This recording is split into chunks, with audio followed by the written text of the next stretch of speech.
Assalamu alaikum warahmatullahi wabarakatuh.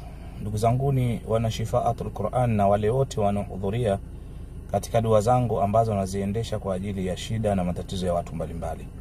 Na kutangazieni rasmi kwamba tutakuwa na dua ya mfululizo wa Jumamosi 7. Mfululizo kila Jumamosi mpaka zitimie 7 tutakuwa na visomo vya kuchinja mnyama kati ya kondoo au mbuzi.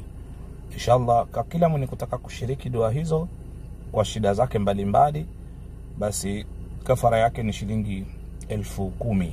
Kila mwenye kutaka kushiriki dua hizo kwa kila mwenye shida zake mbalimbali, kafara yake ni sawa na sadaka ya shilingi 10,000. Unayo shilingi 10,000 yako, inshallah utatumia kwa namba hizo unazoziona hapo.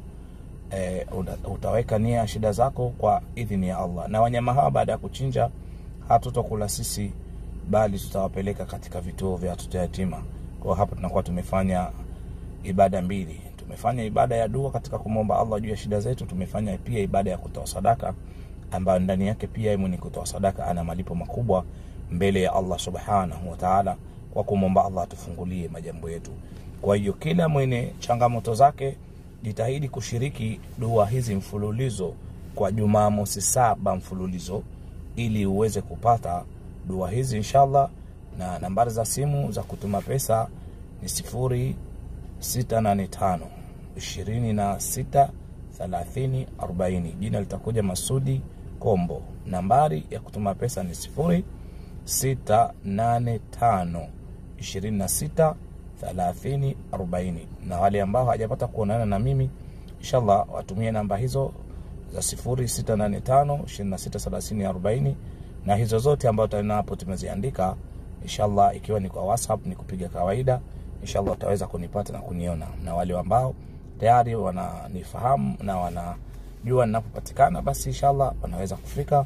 Lakini zaidi ni umuhimu wa kuchinja, kufanya kafara kwa ajili ya shida zetu. Ndugu yangu, maana ya neno kafara, kafara maana yake ni kikomboleo.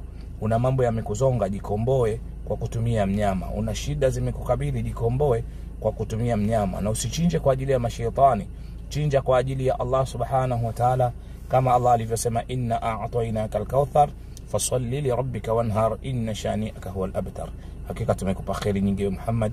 Hakuwa akiambiwa Nabiiullah Muhammad peke yake, bali na ummati wake. Basi swali kwa ajili ya Allah, chinja kwa ajili ya Allah. Hakika adui yako, muovu wako, mbaya wako, yeye ndio atakatikiwa na mambo yake, fasiri yake ya kwako yatanyoka na atakwenda kwa huruma na idhini ya Allah subhanahu wa ta'ala.